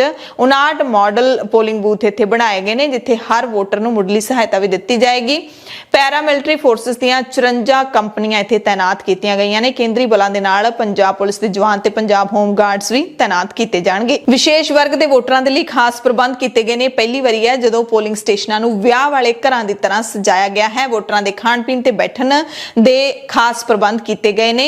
ਇਹ ਸਾਰੇ ਪੋਲਿੰਗ ਸਟੇਸ਼ਨਾਂ ਤੇ ਨਹੀਂ, ਕੁਝ ਪੋਲਿੰਗ ਸਟੇਸ਼ਨਾਂ ਤੇ ਵੋਟਾਂ ਦੇ ਦਿਨ ਨਵੇਂ ਵੋਟਰਾਂ ਦਾ ਸਵਾਗਤ ਕਰਨ ਲਈ ਫੁੱਲਾਂ ਦਾ ਵੀ ਖਾਸ ਤੌਰ ਤੇ ਪ੍ਰਬੰਧ ਕੀਤਾ ਗਿਆ ਹੈ। ਫੁੱਲ ਸੁੱਟੇ ਜਾਣਗੇ ਤੇ ਜਲੰਧਰ ਦੇ ਵਿੱਚ ਵੋਟਰ ਇੱਕ ਦਿਨ ਦੇ ਰਾਜੇ ਹੋਣਗੇ। ਕੱਲੇ ਜਲੰਧਰ 'ਚ ਹੀ ਨਹੀਂ, ਜਿਹੜੇ ਮਾਡਲ ਪੋਲਿੰਗ ਬੂਥ ਹੈਗੇ ਨੇ ਉਹ ਹੋਰ ਜ਼ਿਲ੍ਹਿਆਂ ਦੇ ਵਿੱਚ ਵੀ ਨੇ। ਇੱਥੇ ਦਿਵਿਆਂਗ ਵੋਟਰਾਂ ਦੇ ਲਈ ਵੀਲ ਚੇਅਰ, ਇੱਕ ਇਲੈਕਟ੍ਰਿਕ ਕਾਰ, ਰੈਂਪ ਆਦਿ ਦਾ ਪ੍ਰਬੰਧ ਕੀਤਾ ਗਿਆ। ਮਾਡਲ ਪੋਲਿੰਗ ਬੂਥਾਂ ਦੇ ਵਿੱਚ ਵੋਟਰਾਂ ਦਾ ਸਵਾਗਤ ਢੋਲੀਆਂ ਦੇ ਨਾਲ ਕੀਤਾ ਜਾਊਗਾ। ਆਈਕਨ ਲਾਈਵ ਸ਼ੇਰਾਜ਼ ਦੇ ਨਾਲ ਕੀਤਾ ਜਾਊਗਾ। ਜਿਹੜਾ ਚੋਣ ਕਮਿਸ਼ਨ ਨੇ ਆਪਣਾ ਆਈਕਨ ਬਣਾਇਆ ਹੈ ਐਤਕੀ ਸ਼ੇਰਾ, ਤੇ ਇਸ ਦੇ ਨਾਲ ਹੀ ਸਾਰੇ ਵੋਟਰਾਂ ਨੂੰ ਕੋਵਿਡ ਨਿਯਮਾਂ ਤਹਿਤ ਜਾਂਚਿਆ ਜਾਊਗਾ। ਸੁਵਿਧਾਵਾਂ ਦਿੱਤੀਆਂ ਜਾਣਗੀਆਂ। ਕੋਵਿਡ ਆਈਸੋਲੇਸ਼ਨ ਸੈਂਟਰ ਵੀ ਬਣਾਇਆ ਗਿਆ ਹੈ ਤੇ ਇੱਥੇ ਸਾਰੇ ਵੋਟਰਾਂ ਨੂੰ ਵੇਰਕਾ ਦੀ ਲੱਸੀ ਤੇ ਜੂਸ ਮੁਫਤ ਪਿਲਾਇਆ ਜਾਵੇਗਾ।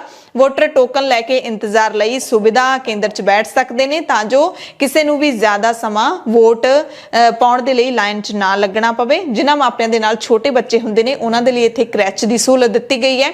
ਵੋਟਰਾਂ ਨੂੰ ਦਸਤਾਨੇ ਦਿੱਤੇ ਜਾਣਗੇ। ਪੋਲਿੰਗ ਬੂਥ ਤੇ ਪ੍ਰਾਰਥਨਾ ਜਾਂ ਧਿਆਨ ਲਾਉਣ ਦੇ ਲਈ ਵੀ ਇੱਕ ਸੈਂਟਰ ਬਣਾਇਆ ਗਿਆ ਤੇ ਇੱਥੇ ਸੈਲਫੀ ਪੁਆਇੰਟ ਤੇ ਮੁਫਤ ਨੇਲ ਆਰਟ ਦੀ ਵੀ ਸੁਵਿਧਾ ਜਿਹੜੀ ਉਹ ਦਿੱਤੀ ਗਈ ਹੈ। ਸੋ ਐਤਕੀ ਇਹ ਖਾਸ ਦੇਖਣ ਨੂੰ ਮਿਲ ਰਿਹਾ ਹੈ। ਹੁਣ ਤੁਹਾਨੂੰ ਦੱਸ ਦਿੰਦੇ ਹਾਂ ਕਿ ਪੰਜਾਬ ਦੀਆਂ ਕਿਹੜੀਆਂ ਹੌਟ ਸੀਟਾਂ ਨੇ ਜਿੱਥੇ ਫਸਵਾਂ ਮੁਕਾਬਲਾ ਹੋਇਆ ਹੈ।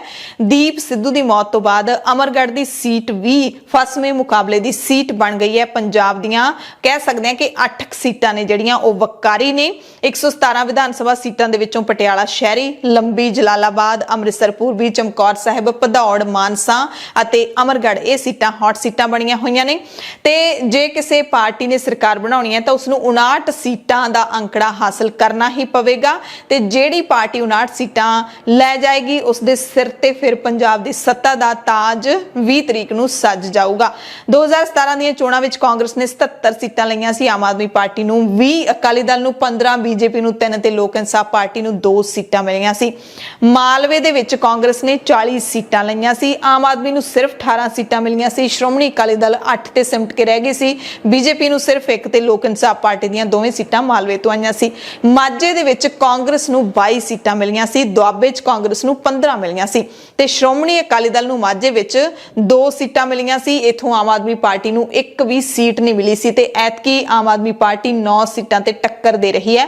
ਮਾਝੇ ਦੇ ਵਿੱਚ ਸ਼੍ਰੋਮਣੀ ਅਕਾਲੀ ਦਲ ਨੂੰ ਦੁਆਬੇ ਦੇ ਵਿੱਚ 5 ਸੀਟਾਂ ਮਿਲੀਆਂ ਸੀ, ਐਤਕੀ ਵੀ ਦੁਆਬੇ ਦੇ ਵਿੱਚ ਅਕਾਲੀ ਦਲ ਦੀ ਹਵਾ ਜਿਹੜੀ ਉਹ ਥੋੜੀ ਚੱਲੀ ਹੋਈ ਹੈ ਪਰ ਜ਼ਿਆਦਾ ਸੀਟਾਂ ਇੱਥੇ ਕਾਂਗਰਸ ਨੂੰ ਹੀ ਮਿਲਦੀਆਂ ਦਿਖਾਈ ਦਿੰਦੀਆਂ ਨੇ।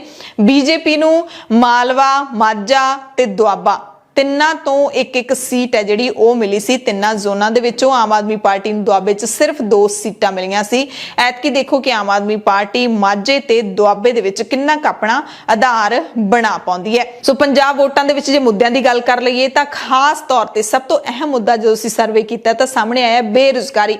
ਲੋਕ ਕਹਿੰਦੇ ਨੇ ਸਾਨੂੰ ਨਾ ਕੁਝ ਫ੍ਰੀ ਦਾ ਚਾਹੀਦਾ, ਨਾ ਸਾਨੂੰ ਲੋਲੀਪੌਪ ਚਾਹੀਦੇ ਨੇ, ਸਾਡੇ ਬੱਚਿਆਂ ਦੇ ਲਈ ਰੁਜ਼ਗਾਰ ਦੇ ਦੇਣ ਸਰਕਾਰਾਂ, ਠੀਕ ਹੈ, ਸਸਤਾ ਦੇਣ, ਸਾਨੂੰ ਸਸਤੀ ਬਿਜਲੀ ਦੇਣ ਜਾਂ ਫਿਰ ਸਾਰੀਆਂ ਚੀਜ਼ਾਂ ਨੇ ਜਿਹੜੀਆਂ ਮਹਿੰਗਾਈ ਨੂੰ ਘੱਟ ਕਰਨ, ਪਰ ਸਾਨੂੰ ਮੁਫਤ ਦੇ ਵਿੱਚ ਕੁਝ ਨਹੀਂ ਚਾਹੀਦਾ।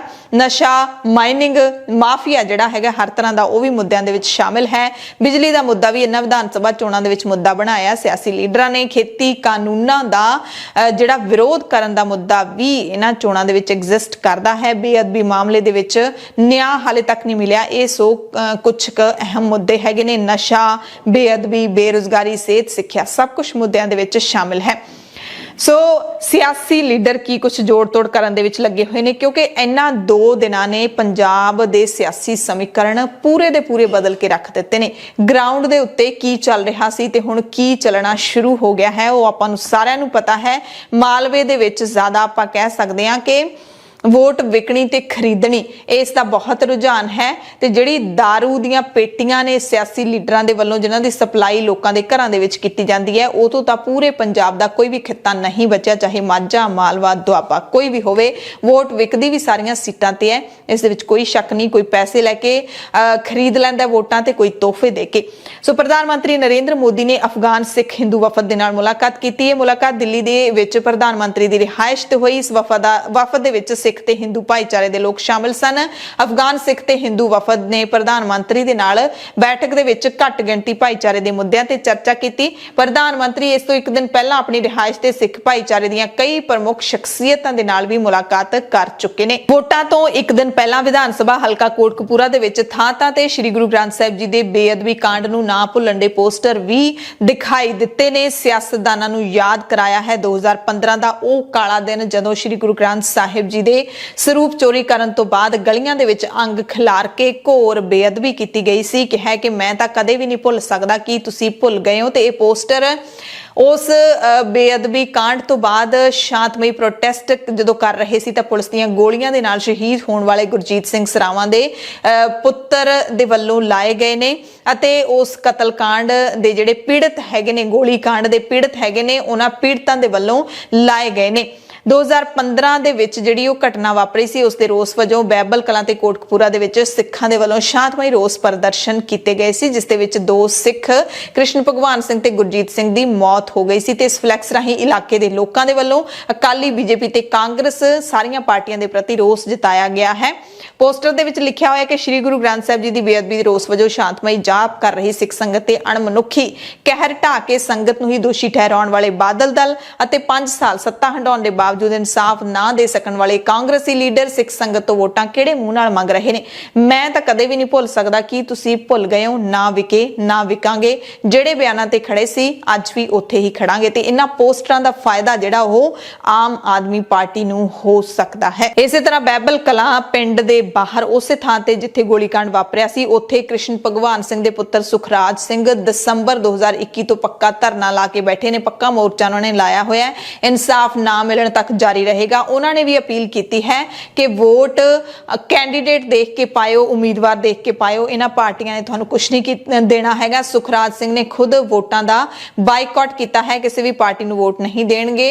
24 ਘੰਟੇ ਇੱਥੇ ਮੌਜੂਦ ਰਹਿੰਦੇ ਨੇ, ਜਦੋਂ ਦਾ ਧਰਨਾ ਲੱਗਿਆ ਨਾ ਘਰ ਗਏ ਨੇ, ਕਾਰੋਬਾਰ ਕੁਛ ਨਹੀਂ ਕਰ ਰਹੇ, ਸਿਰਫ ਤੇ ਸਿਰਫ ਇਨਸਾਫ ਲੈਣ ਲਈ ਮੋਰਚੇ ਤੇ ਬੈਠੇ ਨੇ। ਟਵਿੱਟਰ ਤੇ ਜੇ ਆਪਾਂ ਨੂੰ ਇਨਸਾਫ ਮਿਲਦਾ ਹੋਵੇ ਤਾਂ ਫਿਰ 2015 ਤੋਂ ਸਿੱਖ ਕੌਮ ਸੋਸ਼ਲ ਮੀਡੀਆ ਤੇ ਤਾਂ ਲਿਖ ਕੇ ਕਰੀ ਜਾਂਦੀ ਆ ਵੀ ਫਲਾਣੇ ਨੇ ਬੇਅਦਬੀ ਕੀਤੀ ਆ ਤਾਂ ਇਹਨਾਂ ਨੇ ਗੋਲੀ ਚਲਾਈ ਆ। ਤੁਸੀਂ ਕਿਹਾ ਸੀ ਕਿ ਇਹਨਾਂ ਨੇ 5 ਸਾਲ ਸਿਰਫ ਸਿਆਸਤ ਹੀ ਕੀਤੀ ਹੈ, ਸਾਰੀਆਂ ਸਿਆਸੀ ਪਾਰਟੀਆਂ ਨੇ। ਆਪਾਂ ਕਹਿ ਸਕਦੇ ਹਾਂ ਕਿ 2015 ਤੋਂ ਸਿਆਸਤ ਕਰ ਰਹੇ ਨੇ, ਪਰ ਐਤਕੀ ਤਾਂ ਸਿਆਸਤ ਵੀ ਨਹੀਂ ਕਰ ਰਹੇ, ਵੋਟਾਂ ਦਾ ਟਾਈਮ ਹੈ। ਇਹ ਮੁੱਦਾ ਕਿਉਂ ਗਾਇਬ ਹੋਇਆ? ਅਕਾਲੀਆਂ ਦੇ ਮੂੰਹ ਤੇ ਤਾਂ ਪਿਛਲੀ ਵਾਰੀ ਵੀ ਚੜਿਆ ਨਹੀਂ ਸੀਗਾ, ਕਾਂਗਰਸ ਦੇ ਮੂੰਹ ਚੋਂ ਕਿਉਂ ਗਾਇਬ ਹੋਇਆ? ਕਾਂਗਰਸ ਨੇ 5 ਸਾਲ ਇਸ ਤੇ ਸੱਤਾ ਹੰਢਾਈ ਆ। ਮੈਂ ਸਮਝਦਾ ਕਿ ਗਾਇਬ ਨਹੀਂ ਹੋਇਆ, ਸਾਡੇ ਲੋਕ ਆ ਜਿਹੜੇ ਕਿਰਤਕਣ ਹੋ ਗਏ। ਅਸੀਂ ਕਦੇ ਨਾ ਕਦੇ ਗੁਰੂ ਸਾਹਿਬ ਨੂੰ ਛੋਟਾ ਤੇ ਲੀਡਰ ਨੂੰ ਵੱਡਾ ਸਮਝ ਕੇ ਚੱਲ ਪਏ ਆ। 4 ਸਾਲ 11 ਮਹੀਨੇ 29 ਦਿਨ ਜਿਹੜਾ ਸਾਨੂੰ ਲੀਡਰ ਬੁੱਧੂ ਬਣਾਉਂਦੇ ਆ, ਸਾਨੂੰ ਲੀਡਰ ਆਪਣੇ ਕਿਹਾ ਮੁਤਾਬਕ ਚਲਾਉਂਦੇ ਆ, ਅਸੀਂ ਚੱਲਦੇ ਆ। ਤੇ ਸਾਡੇ ਕੋਲੇ ਇੱਕ ਦਿਨ ਹੁੰਦਾ 5 ਸਾਲਾਂ ਦੇ ਵਿੱਚ, ਤੇ ਉਹਦੇ ਇੱਕ ਦਿਨ ਦੇ ਵਿੱਚ ਵੀ ਘੱਟੋ ਘੱਟ 20-30 ਸੈਕਿੰਡ ਦਾ ਸਮਾਂ ਹੁੰਦਾ ਵੀ ਅਸੀਂ ਪੰਜਾਬ ਦਾ ਭਵਿੱਖ ਤੈਅ ਕਰਨਾ, ਆਪਦੇ ਹਲਕੇ ਦਾ ਭਵਿੱਖ ਤੈਅ ਕਰਨਾ। ਤਾਂ ਮੈਂ ਸਮਝਦਾ ਕਿ ਅਸੀਂ ਉਹਦੇ 'ਚ ਕਾਮਯਾਬ ਨਹੀਂ ਹੁੰਦੇ। ਉਧਰ ਭਾਰਤੀ ਕਿਸਾਨ ਯੂਨੀਅਨ ਏਕਤਾ ਉਗਰਾਹਾਂ ਨੇ ਸੰਯੁਕਤ ਸਮਾਜ ਮੋਰਚਾ ਜਿਹੜਾ ਕਿ ਵੋਟਾਂ ਦੇ ਵਿੱਚ ਹਿੱਸਾ ਲੈ ਰਿਹਾ ਹੈ, ਉਸ ਦੇ ਪ੍ਰਧਾਨ ਬਲਵੀਰ ਸਿੰਘ ਰਾਜੇਵਾਲ ਨੂੰ ਵੋਟਾਂ ਦੀ ਹਮਾਇਤ ਨਾ ਕਰਨ ਦੀ ਅਪੀਲ ਕੀਤੀ ਹੈ। ਕਿਹਾ ਕਿ ਉਹ ਆਪਣੀ ਏਕਤਾ ਕਾਇਮ ਰੱਖਣ। ਸੰਯੁਕਤ ਸਮਾਜ ਮੋਰਚਾ ਜਿਹੜਾ ਹੈਗਾ ਉਹ ਸੰਯੁਕਤ ਕਿਸਾਨ ਮੋਰਚੇ ਦੇ ਨਾਲ ਮਿਲ ਕੇ ਰਹੇ, ਵੋਟਾਂ ਪਾਉਣ ਰਾਹੀਂ ਭਲੇ ਦੀ ਆਸ ਨਾ ਰੱਖਣ, ਸਗੋਂ ਸੰਘਰਸ਼ਾਂ ਤੇ ਹੀ ਟੇਕ ਰੱਖਣ। ਜਥੇਬੰਦੀ ਦੇ ਸੂਬਾ ਪ੍ਰਧਾਨ ਜੋਗਿੰਦਰ ਸਿੰਘ ਉਗਰਾਹਾਂ ਨੇ ਇਹ ਵੀ ਸਾਫ਼ ਕੀਤਾ ਹੈ ਕਿ ਵੱਖ-ਵੱਖ ਪਾਰਟੀਆਂ ਦੀ ਹਮਾਇਤ ਕਰਨ ਬਾਰੇ ਜਿਹੜੀਆਂ ਅਫਵਾਹਾਂ ਫੈਲਾਈਆਂ ਜਾ ਰਹੀਆਂ ਨੇ ਸਾਡੀ ਜਥੇਬੰਦੀ ਦੇ ਵੱਲੋਂ ਕਿ ਇਸ ਪਾਰਟੀ ਦੀ ਹਮਾਇਤ ਕੀਤੀ ਜਾਏਗੀ, ਉਹ ਬਿਲਕੁਲ ਝੂਠੀਆਂ ਨੇ, ਉਹਨਾਂ ਦਾ ਅਸੀਂ ਖੰਡਨ ਕਰਦੇ ਹਾਂ। ਜੇਕਰ ਕੋਈ ਵੀ ਉਮੀਦਵਾਰ ਜਾਂ ਪਾਰਟੀ ਜਥੇਬੰਦੀ ਦੀ ਹਮਾਇਤ ਮਿਲਣ ਦਾ ਦਾਅਵਾ ਕਰਦੀ ਹੈ ਤਾਂ ਉਸ ਤੇ ਇਤਬਾਰ ਨਾ ਕਰੋ। ਅਸੀਂ ਕਿਸੇ ਵੀ ਪਾਰਟੀ ਨੂੰ, ਕਿਸੇ ਵੀ ਉਮੀਦਵਾਰ ਨੂੰ ਜਿਹੜਾ ਹੈਗਾ ਉਹ ਹਮਾਇਤ ਨਹੀਂ ਕਰ ਰਹੇ। ਹਾਲਾਂਕਿ ਇਹ ਵੋਟਾਂ ਪਾਉਣ ਤੋਂ ਕਿਸੇ ਨੂੰ ਮਨਾ ਨਹੀਂ ਕਰ ਰਹੇ ਕਿ ਇਹ ਪਾਰਟੀਆਂ ਦੀਆਂ ਗੱਲਾਂ 'ਚ ਆਉਣ ਦੀ ਲੋੜ ਨਹੀਂ। ਅਸੀਂ ਬਰਨਾਲੇ ਦੀ ਕਾਨਫਰੰਸ ਦੇ ਵਿੱਚ ਸਾਫ਼ ਕੀਤਾ ਕਿ ਇਹਨਾਂ ਸਾਰਿਆਂ ਨੂੰ ਕਿਸੇ ਨੂੰ ਮੂੰਹ ਨਾ ਲਾਓ, ਇਹਨਾਂ ਤੋਂ ਝਾਕ ਨਾ ਰੱਖੋ, ਇਹਨਾਂ ਦੀਆਂ ਗੱਲਾਂ ਤੋਂ ਖਬਰਦਾਰ ਰਹੋ। ਜਥੇਬੰਦੀ ਦਾ ਫੈਸਲਾ ਹੈ ਕਿ ਜਥੇਬੰਦੀ ਨਾ ਆਪ ਇਲੈਕਸ਼ਨ ਲੜਦੀ ਹੈ ਨਾ ਕਿਸੇ ਦੀ ਸਪੋਰਟ ਕਰਦੀ ਹੈ, ਇਹਨਾਂ ਤੋਂ ਖਬਰਦਾਰ ਰਹੋ। ਇਹ ਸਾਰੀਆਂ ਗੱਲਾਂ ਅਫਵਾਹਾਂ ਨੇ, ਇਹਦੇ 'ਚ ਕੋਈ ਸੱਚਾਈ ਨਹੀਂ। ਜਥੇਬੰਦੀ ਕਿਸੇ ਵੀ ਪਾਰਟੀ ਦੀ ਸਪੋਰਟ ਕਰਨ ਵਾਸਤੇ ਕਦੇ ਵੀ ਤੁਹਾਨੂੰ ਕਹੂਗੀ ਨਹੀਂ। ਦੂਜੀ ਗੱਲ, ਜਿਹੜਾ ਗੁਰਨਾਮ ਸਿੰਘ ਚੰਡੂਨੀ ਨੇ ਸਟੇਟਮੈਂਟ ਦਿੱਤੀ ਹੈ ਕਿ ਟ੍ਰੇਡ ਜਥੇਬੰਦੀਆਂ ਦੇ ਮਾਰਚ ਦੇ ਵਿੱਚ 22-23 ਮਾਰਚ ਨੂੰ ਜਿਹੜਾ ਉਹਨਾਂ ਦਾ ਰਿਹਾ ਹੜਤਾਲ ਦਾ ਸੱਦਾ ਕਿ ਅਸੀਂ ਉਹ 'ਚ ਸ਼ਾਮਲ ਨਹੀਂ ਹੋਵਾਂਗੇ, ਇਹ ਬਹੁਤ ਹੀ ਮਾੜੀ ਸਟੇਟਮੈਂਟ ਹੈ। ਇਹ ਸੰਯੁਕਤ ਮੋਰਚੇ ਦਾ ਫੈਸਲਾ ਨਹੀਂ ਹੈ, ਇਹ ਉਹਦਾ ਆਪਦਾ ਫੈਸਲਾ ਹੈ ਤੇ ਫੁੱਟ ਪਾਉ ਵਾਲਾ ਫੈਸਲਾ ਹੈ ਤੇ ਟ੍ਰੇਡ ਯੂਨੀਅਨ ਦੇ ਖਿਲਾਫ ਇਹ ਮਾੜੇ ਪ੍ਰਚਾਰ ਦਾ ਫੈਸਲਾ ਹੈ, ਜਿਹਦੀ ਅਸੀਂ ਨਿਖੇਧੀ ਕਰਦੇ ਹਾਂ। ਉਧਰ ਸੌਦਾ ਸਾਧ ਨੇ ਵੀ ਸਿਆਸੀ ਪੱਤੇ ਖੋਲ ਦਿੱਤੇ ਨੇ, ਪਰ ਅੰਦਰ ਖਾਤੇ ਖੋਲੇ ਨੇ। ਡੇਰਾ ਸਿਰਸਾ ਦੇ ਬਲਾਤਕਾਰੀ ਤੇ ਕਾਤਲ ਸਾਧ ਰਾਮ ਰਹੀਮ ਨੇ ਚਿਰਾਂ ਤੋਂ ਆਪਣੀ ਛਾਤੀ ਦੇ ਨਾਲੇ ਪੱਤੇ ਲਾ ਰੱਖੇ ਸੀ। ਭਾਵੇਂ ਪੂਰੇ ਅਮਲ ਨੂੰ ਗੁਪਤ ਰੱਖਿਆ ਜਾ ਰਿਹਾ, ਪਰ ਡੇਰੇ ਦੇ ਵੱਲੋਂ ਪ੍ਰੇਮੀਆਂ ਨੂੰ ਲਾਏ ਜਾ ਰਹੇ ਸੁਨੇਹਿਆਂ ਤੋਂ ਡੇਰੇ ਦੇ ਕਿਸੇ ਇੱਕ ਪਾਰਟੀ ਦੇ ਹੱਕ ਵਿੱਚ ਨਾ ਭੁਗਤਣ ਦੇ ਸੰਕੇਤ ਮਿਲਣ ਲੱਗੇ ਨੇ। ਡੇਰਾ ਇਸ ਵਾਰ ਕਿਸੇ ਇੱਕ ਪਾਰਟੀ ਦੇ ਪੱਖ ਵਿੱਚ ਨਹੀਂ ਭੁਗਤ ਰਿਹਾ, ਸਗੋਂ ਵੱਖ-ਵੱਖ ਸਰਕਲਾਂ ਤੋਂ ਅੱਡ-ਅੱਡ ਪਾਰਟੀਆਂ ਦੇ ਉਮੀਦਵਾਰਾਂ ਨੂੰ ਹਮਾਇਤ ਦੇਣ ਦਾ ਫੈਸਲਾ ਲਿਆ ਗਿਆ ਹੈ। ਡੇਰਾ ਸੂਤਰਾਂ ਦੇ ਮੁਤਾਬਿਕ ਇਸ ਵਾਰੀ ਬੀਜੇਪੀ, ਸ਼੍ਰੋਮਣੀ ਅਕਾਲੀ ਦਲ ਤੇ ਆਮ ਆਦਮੀ ਪਾਰਟੀ ਨੂੰ ਹੀ ਸਮਰਥਨ ਦੇਣ ਦਾ ਫੈਸਲਾ ਕੀਤਾ ਗਿਆ ਹੈ। ਡੇਰੇ ਵੱਲੋਂ ਇਸ ਵਾਰੀ ਕਾਂਗਰਸ ਤੋਂ ਦੂਰੀ ਬਣਾ ਕੇ ਰੱਖਣ ਦਾ ਫੈਸਲਾ ਕੀਤਾ ਗਿਆ, ਯਾਨੀ ਕਿ ਡੇਰੇ ਦੀਆਂ ਵੋਟਾਂ ਇਸ ਵਾਰੀ ਕਾਂਗਰਸ ਨੂੰ ਨਹੀਂ ਪੈਣਗੀਆਂ, ਪਰ ਆਮ ਆਦਮੀ ਪਾਰਟੀ, ਬੀਜੇਪੀ ਤੇ ਅਕਾਲੀ ਦਲ ਦੇ ਉਮੀਦਵਾਰਾਂ ਨੂੰ ਪੈਣਗੀਆਂ। ਸੂਤਰਾਂ ਦੇ ਮੁਤਾਬਿਕ ਜਾਣਕਾਰੀ ਮਿਲੀ ਹੈ ਕਿ ਬਠਿੰਡਾ ਜ਼ਿਲ੍ਹੇ ਦੇ ਮੌੜ ਹਲਕੇ ਤੋਂ ਬੀਜੇਪੀ ਉਮੀਦਵਾਰ ਦਿਆਲ ਦਾਸ ਸੋਢੀ ਦੀ ਹਮਾਇਤ ਕਰਨਗੇ। ਬਠਿੰਡਾ ਸ਼ਹਿਰੀ ਵਿਧਾਨ ਸਭਾ ਤੋਂ ਆਮ ਆਦਮੀ ਪਾਰਟੀ ਨੂੰ ਸਮਰਥਨ ਦੇਣਗੇ। ਬਠਿੰਡਾ ਦਿਹਾਤੀ ਤੋਂ ਅਕਾਲੀ ਦਲ ਦੇ ਉਮੀਦਵਾਰ ਪ੍ਰਕਾਸ਼ ਸਿੰਘ ਭੱਟੀ, ਵਿਧਾਨ ਸਭਾ ਹਲਕਾ ਤੋਂ ਬੁਢਲਾਡਾ ਤੋਂ ਆਮ ਆਦਮੀ ਪਾਰਟੀ ਦੇ ਉਮੀਦਵਾਰ ਪ੍ਰਿੰਸੀਪਲ ਬੁੱਧਰਾਮ ਨੂੰ ਹਮਾਇਤ ਕਰਨਗੇ ਤੇ ਸਰਦੂਲਗੜ੍ਹ ਤੋਂ ਅਕਾਲੀ ਦਲ ਦੇ ਉਮੀਦਵਾਰ ਦਲਰਾਜ ਸਿੰਘ ਭੁੰਦੜ ਨੂੰ ਸਮਰਥਨ ਦੇਣ ਦਾ ਫੈਸਲਾ फैसला लिया है इन्हां डेरे सिरसे दे चेलियां दे वल्लों। आम आदमी पार्टी के प्रधान ਅਤੇ दिल्ली के मुख मंत्री अरविंद केजरीवाल ने दिल्ली के स्कूलों के 12,430 अति आधुनिक क्लासरूम शुरू किए ने। शनिचरवार ਨੂੰ ट्वीट किया केजरीवाल ने विरोधियों ते निशाना साधा कि देश के सारे भ्रष्टाचारी साडे खिलाफ इकट्ठे हो गए ने। ਅਸੀਂ दिल्ली के स्कूलों के अति आधुनिक क्लासरूम शुरू करके उन्होंने करारा जवाब देवांगे। ਇਹ देश उन्हां भ्रष्टाचारियों के मूहरे नहीं झुकेगा। हुण देश ने इरादा कर लिया, हुण देश अगे ਵਧੂਗਾ। बाबा साहब ते भगत सिंह ਦੇ ਸੁਪਨੇ पूरे होणगे। चोण कमिशन ने ਇਹ कार्रवाई चन्नी ते सिद्धू मूसेवाला ਦੇ ਵੱਲੋਂ ਚੋਣ ਪ੍ਰਚਾਰ खत्म हो जाने तो बाद भी चोण प्रचार करन दे खिलाफ की गई है ते FIR धारा 188 के तहत दर्ज की गई है। कार्रवाई रिटर्निंग ऑफिसर ने करवाई है। आम आदमी पार्टी के स्थानक उम्मीदवार विजय सिंगला की शिकायत ते एक कार्रवाई की गई है। पंजाब के मुख्यमंत्री चरणजीत सिंह चन्नी ने जिहड़ा विवादित बयान दिता सी उस नूं लैके भी दिनों दिन घिरदे नजर आ रहे हैं। पहला मुजफ्फरनगर दे विच शिकायत दर्ज करवाई गई सी चन्नी के खिलाफ। हुण पंजाब के लुधियाना शहर की अदालत दे विच भी चन्नी खिलाफ केस दर्ज किया गया है ते ਇਹ ਜਿਹੜਾ शिकायतकर्ता लाल बाबू ਦੇ ਵੱਲੋਂ ਆਪਣੇ ਵਕੀਲ ਐਡਵੋਕੇਟ ਗੌਰਵ ਅਰੋੜਾ ਦੇ ਵੱਲੋਂ ਲੁਧਿਆਣਾ ਅਦਾਲਤ ਦੇ ਵਿੱਚ ਦਰਜ ਕਰਵਾਇਆ ਗਿਆ ਹੈ ਤੇ ਸ਼ਿਕਾਇਤ ਦੇ ਆਧਾਰ ਤੇ ਮੁੱਖ ਮੰਤਰੀ ਚੰਨੀ ਦੇ ਖਿਲਾਫ ਧਾਰਾ 153 A 295 295 A 504 505 ਤੇ 511 ਤਹਿਤ ਕੇਸ ਦਰਜ ਕੀਤਾ ਗਿਆ ਹੈ। ਐਡਵੋਕੇਟ ਅਰੋੜਾ ਨੇ ਦੱਸਿਆ ਕਿ ਸਾਬਕਾ ਮੁੱਖ ਮੰਤਰੀ ਨੇ ਘਟੀਆ ਮਾਨਸਿਕਤਾ ਨੂੰ ਦਰਸਾਉਣ ਵਾਲਾ ਬਿਆਨ ਦਿੱਤਾ ਹੈ। ਸਾਹਿਬਜ਼ਾਦਾ ਅਜੀਤ ਸਿੰਘ ਨਗਰ ਮੋਹਾਲੀ ਦੇ ਵਿੱਚ ਚੋਣ ਪ੍ਰਚਾਰ ਖਤਮ ਹੁੰਦਿਆਂ ਹੀ ਚੋਣ ਕਮਿਸ਼ਨ ਨੇ ਕਾਂਗਰਸੀ ਉਮੀਦਵਾਰ ਤੇ ਸਾਬਕਾ ਸਿਹਤ ਮੰਤਰੀ ਬਲਬੀਰ ਸਿੰਘ ਸਿੱਧੂ ਦੇ ਛੋਟੇ ਭਰਾ ਤੇ ਮੋਹਾਲੀ ਦੇ ਮੇਅਰ ਅਮਰਜੀਤ ਸਿੰਘ ਜੀਤੀ ਸਿੱਧੂ ਦੇ ਘਰ ਛਾਪਾ ਮਾਰਿਆ। ਮੋਹਾਲੀ ਦੇ ਰਿਟਰਨਿੰਗ ਆਫੀਸਰ ਦੀ ਅਗਵਾਈ ਵਿੱਚ ਹੋਈ ਇਸ ਛਾਪੇਮਾਰੀ ਦੌਰਾਨ ਅਧਿਕਾਰੀਆਂ ਨੇ ਮੌਕੇ ਤੇ ਕੁਝ ਵੀ ਬੋਲਣ ਤੋਂ ਮਨਾ ਕੀਤਾ। ਪਤਾ ਲੱਗਿਆ ਕਿ ਜਿਵੇਂ ਹੀ ਟੀਮ ਸਿੱਧੂ ਦੇ ਘਰੇ ਪਹੁੰਚੀ ਤਾਂ ਕਾਫੀ ਦੇਰ ਤੱਕ ਤਾਂ ਕੋਠੀ ਦੇ ਗੇਟ ਨਹੀਂ ਖੁੱਲੇ, ਲਾਈਟਾਂ ਵੀ ਬੰਦ ਹੋ ਗਈਆਂ ਸੀ। ਫਿਰ ਟੀਮ ਨੂੰ ਕੋਠੀ ਦਾ ਗੇਟ ਖੋਲ ਕੇ ਅੰਦਰ ਜਾਣ ਦਿੱਤਾ ਗਿਆ। ਕੁਝ ਵੀ ਇਤਰਾਜ਼ਯੋਗ ਟੀਮ ਨੂੰ ਨਹੀਂ ਮਿਲਿਆ, ਹਾਲਾਂਕਿ ਉੱਥੋਂ ਕੁਝ ਮਾਸਕ ਜ਼ਰੂਰ ਮਿਲੇ ਨੇ। ਪੰਜਾਬ ਵਿਧਾਨ ਸਭਾ ਚੋਣਾਂ ਦੇ ਦੌਰਾਨ ਚੋਣ ਜ਼ਾਬਤੇ ਵਿਚਾਲੇ ਦੂਸਰੀਆਂ ਪਾਰਟੀਆਂ ਬਾਰੇ ਫੇਸਬੁੱਕ ਤੇ ਵੀਡੀਓ ਪਾਉਣ ਦੇ ਦੋਸ਼ਾਂ ਤਹਿਤ ਮੁੱਖ ਚੋਣ ਅਧਿਕਾਰੀ ਨੇ ਐਸਐਸਪੀ ਮੁਹਾਲੀ ਨੂੰ ਆਮ ਆਦਮੀ ਪਾਰਟੀ ਦੇ ਵਿਰੁੱਧ FIR ਦਰਜ ਕਰਨ ਦੇ ਹੁਕਮ ਜਾਰੀ ਕੀਤੇ ਨੇ। ਪੰਜਾਬ ਕਾਂਗਰਸ ਦੇ ਪ੍ਰਧਾਨ ਨਵਜੋਤ ਸਿੰਘ ਸਿੱਧੂ ਵੀ ਇੱਕ ਵਾਰ ਫਿਰ ਮੁਸ਼ਕਲਾਂ ਦੇ ਵਿੱਚ ਘਿਰ ਗਏ ਨੇ। ਚੰਡੀਗੜ੍ਹ ਦੇ DSP ਦਿਲਸ਼ੇਰ ਸਿੰਘ ਚੰਦੇਲ ਦੇ ਵੱਲੋਂ ਅਦਾਲਤ ਦੇ ਵਿੱਚ ਦਾਇਰ ਕੇਸ ਸੁਣਵਾਈ ਦੇ ਲਈ ਮਨਜ਼ੂਰ ਕਰ ਲਿਆ ਅਦਾਲਤ ਨੇ ਤੇ ਅਗਲੀ ਸੁਣਵਾਈ 21 ਫਰਵਰੀ ਨੂੰ ਹੋਵੇਗੀ। ਦਰਅਸਲ ਨਵਜੋਤ ਸਿੰਘ ਸਿੱਧੂ ਨੇ ਚੋਣਾਂ ਦੇ ਪ੍ਰਚਾਰ ਦੇ ਦਰਮਿਆਨ ਹੀ ਆਪਣੀ ਪਾਰਟੀ ਦੇ ਸਿਟਿੰਗ MLA ਨਵਤੇਜ ਸਿੰਘ ਚੀਮਾ ਦੀ ਰੈਲੀ ਨੂੰ ਸੰਬੋਧਨ ਕਰਦਿਆਂ ਪੁਲਿਸ ਦੇ ਬਾਰੇ ਇੱਕ ਵਿਵਾਦਿਤ ਬਿਆਨ ਦਿੱਤਾ ਸੀ। ਚੀਮਾ ਨੂੰ ਥਾਪੜਾ ਦਿੰਦਿਆਂ ਸਿੱਧੂ ਨੇ ਕਿਹਾ ਸੀ ਕਿ ਜਦੋਂ ਚੀਮਾ ਦਬਕਾ ਮਾਰਦਾ ਤਾਂ ਥਾਣੇਦਾਰ ਦੀ ਪੈਂਟ ਗਿੱਲੀ ਹੋ ਜਾਂਦੀ ਹੈ ਤੇ ਸਿੱਧੂ ਦੇ ਇਸ ਬਿਆਨ ਦਾ ਕਾਫੀ ਵਿਰੋਧ ਹੋਇਆ ਸੀ। ਚੰਡੀਗੜ੍ਹ ਦੇ DSP ਚੰਦੇਲ ਨੇ ਤਾਂ ਸਿੱਧੂ ਖਿਲਾਫ ਅਦਾਲਤ ਵਿੱਚ ਕੇਸ ਪਾ ਦਿੱਤਾ ਸੀ। ਹਾਲਾਂਕਿ ਸਿੱਧੂ ਉਸ ਬਿਆਨ ਨੂੰ ਲੈ ਕੇ ਕਈ ਵਾਰੀ ਸਪਸ਼ਟੀਕਰਨ ਵੀ ਦੇ ਚੁੱਕੇ ਨੇ। ਸ਼੍ਰੋਮਣੀ ਅਕਾਲੀ ਦਲ ਦੇ ਪ੍ਰਧਾਨ ਸੁਖਬੀਰ ਸਿੰਘ ਬਾਦਲ ਵੱਡਾ ਦਾਅਵਾ ਕਰ ਰਹੇ ਨੇ ਕਿ ਅਕਾਲੀ ਬਸਪਾ ਗੱਠਜੋੜ ਦੀ ਹੀ ਪੰਜਾਬ ਦੇ ਵਿੱਚ ਸਰਕਾਰ ਬਣੇਗੀ। ਕਹਿੰਦੇ ਸਾਡੀ ਪਾਰਟੀ ਨੂੰ 80 ਤੋਂ ਵੱਧ ਸੀਟਾਂ ਮਿਲਣਗੀਆਂ, ਆਮ ਆਦਮੀ ਪਾਰਟੀ ਨੂੰ 10 सीटां भी नहीं मिलनियां। कांग्रेस का तो सफाया हो गया, बीजेपी ਨੂੰ इस बारी एक सीट भी नहीं मिलूगी। सिर्फ ते सिर्फ अकाली दल दी लहर चल रही है। कांग्रेस ने हुण एक होर ढिल्लों ਨੂੰ छांग दिता है। साबका विधायक अमरीक सिंह ढिल्लों ਨੂੰ भी पार्टी ਵਿੱਚੋਂ ਕੱਢ ਦਿੱਤਾ है। पिछले 3 ਦਿਨਾਂ ਦੇ ਵਿੱਚ कांग्रेस ने 3 ਵੱਡੇ ਲੀਡਰਾਂ ਨੂੰ ਬਾਹਰ ਦਾ ਰਸਤਾ ਦਿਖਾ ਦਿੱਤਾ ਹੈ। ਚੋਣਾਂ ਤੋਂ ਪਹਿਲਾਂ ਫਿਰੋਜ਼ਪੁਰ ਦੇ ਹਾਤੀ ਤੋਂ ਕਾਂਗਰਸ ਪਾਰਟੀ ਦੀ ਮੌਜੂਦਾ ਵਿਧਾਇਕਾ ਸਤਿਕਾਰ ਕੌਰ ਗਹਿਰੀ ਨੂੰ ਵੀ ਪਾਰਟੀ ਵਿਰੋਧੀ ਗਤੀਵਿਧੀਆਂ ਕਾਰਨ ਪਾਰਟੀ ਚੋਂ ਕੱਢ ਦਿੱਤਾ ਗਿਆ ਹੈ। ਗਹਿਰੀ ਨੂੰ ਇਸ ਵਾਰੀ ਹਲਕੇ ਤੋਂ ਟਿਕਟ ਨਹੀਂ ਮਿਲੀ। ਆਮ ਆਦਮੀ पार्टी तो कांग्रेस विच शामिल होए आशू बांगड़ नूं इथों उम्मीदवार बनाया गया है। सतकार कौर गैरी ने भारी विरोध कीता सी ते हुण तक कांग्रेस अमरीक सिंह ढिल्लों, केवल सिंह ढिल्लों अते तरसेम सिंह DC समेत सतकार कौर नूं पार्टी विचों कढ चुकी है। पिछले 2 दिनां दे विच पंजाब दे विधान सभा हलके फतेहगढ़ चूड़ियां दे विच वोटां पैण तो पहलां चोण रंजिश तहत कतल दी खबर सामने आई है। इत्थे एक रोड शो दौरान अकाली समर्थक दा कतल होया है। इलाके विच अकाली दल दे उम्मीदवार लखबीर सिंह लोधी नंगल दा रोड शो चल रहा सी। अकाली कांग्रेसी समर्थक आपस दे विच बहस पए ते कांग्रेसी समर्थकां ने करमजीत नामी वर्कर ते हमला करके उसनूं गंभीर जख्मी कर दिता ते हस्पताल जाके करमजीत दी मौत हो गई। कुछ होर जानकारियां तुहानूं दे दिंदे आ। कोविड-19 ਦੇ ਮਾਮਲੇ ਘਟਣ ਤੋਂ ਬਾਅਦ PGI ਚੰਡੀਗੜ੍ਹ ਨੇ ਮਰੀਜ਼ਾਂ ਦੀ ਰਜਿਸਟ੍ਰੇਸ਼ਨ ਦੀ ਮਿਆਦ 1 ਘੰਟੇ ਲਈ ਹੋਰ ਵਧਾ ਦਿੱਤੀ ਹੈ। ਪਹਿਲਾਂ ਰਜਿਸਟ੍ਰੇਸ਼ਨ ਸਵੇਰੇ 8 ਵਜੇ ਤੋਂ 9 ਵਜੇ ਤੱਕ ਹੁੰਦੀ ਸੀ, ਪਰ ਹੁਣ ਸਵੇਰੇ 8 ਵਜੇ ਤੋਂ 10 ਵਜੇ ਤੱਕ ਰਜਿਸਟ੍ਰੇਸ਼ਨ ਹੋਵੇਗੀ। ਇਹ ਸਹੂਲਤ 21 ਫਰਵਰੀ ਤੋਂ ਯਾਨੀ ਕਿ ਸੋਮਵਾਰ ਤੋਂ ਸ਼ੁਰੂ ਹੋ ਜਾਏਗੀ। ਇਸ ਹਫਤੇ 1 ਘੰਟੇ ਦਾ ਰਜਿਸਟ੍ਰੇਸ਼ਨ ਕਾਊਂਟਰ ਖੁੱਲਣ ਤੋਂ ਬਾਅਦ ਰੋਜ਼ 6000 ਮਰੀਜ਼ ਰਜਿਸਟ੍ਰੇਸ਼ਨ ਕਰਵਾ ਰਹੇ ਸੀ, ਜਿਸ ਕਰਕੇ PGI ਪ੍ਰਸ਼ਾਸਨ ਨੇ ਇਹ ਫੈਸਲਾ ਲਿਆ ਹੈ। ਹੁਸ਼ਿਆਰਪੁਰ ਦੇ ਥਾਣਾ ਟਾਂਡਾ ਦੇ ਵਿੱਚ ਇੱਕ ਨੌਜਵਾਨ ਨੇ ਖੁਦਕੁਸ਼ੀ ਕੀਤੀ ਹੈ। ਵੱਡੀ ਖਬਰ ਹੈ, ਮ੍ਰਿਤਕ ਨੂੰ ਪੁਲਿਸ ਨੇ ਚੋਰੀ ਤੇ ਨਸ਼ਾ ਕਰਨ ਦੇ ਦੋਸ਼ ਵਿੱਚ ਗ੍ਰਿਫਤਾਰ ਕੀਤਾ ਸੀ। ਜਦੋਂ ਉਸਨੇ ਤਸੱਲੀ ਬਖਸ਼ ਜਵਾਬ ਨਾ ਦਿੱਤਾ ਤਾਂ ਉਸ ਨੂੰ ਹਵਾਲਾਤ ਵਿੱਚ ਬਿਠਾ ਦਿੱਤਾ ਗਿਆ। ਕੁਝ ਸਮੇਂ ਬਾਅਦ ਰੋਸ਼ਨਦਾਨ ਦੇ ਨਾਲ ਇਹ ਮ੍ਰਿਤਕ ਲਟਕ ਰਿਹਾ ਸੀ। ਹਸਪਤਾਲ ਲਿਜਾਇਆ ਗਿਆ ਪਰ ਡਾਕਟਰਾਂ ਨੇ ਮ੍ਰਿਤ ਐਲਾਨ ਦਿੱਤਾ। ਪੁਲਿਸ ਨੇ 4 ਪੁਲਿਸ ਮੁਲਾਜ਼ਮਾਂ ਨੂੰ ਮੁਅੱਤਲ ਵੀ ਕਰ ਦਿੱਤਾ ਹੈ। ਜਾਂਚ ਕੀਤੀ ਜਾ ਰਹੀ ਹੈ। ਮ੍ਰਿਤਕ ਦੀ ਪਛਾਣ ਰਾਕੇਸ਼ ਕੁਮਾਰ ਵਾਸੀ ਭੋਗਪੁਰ ਵਜੋਂ ਹੋਈ ਹੈ।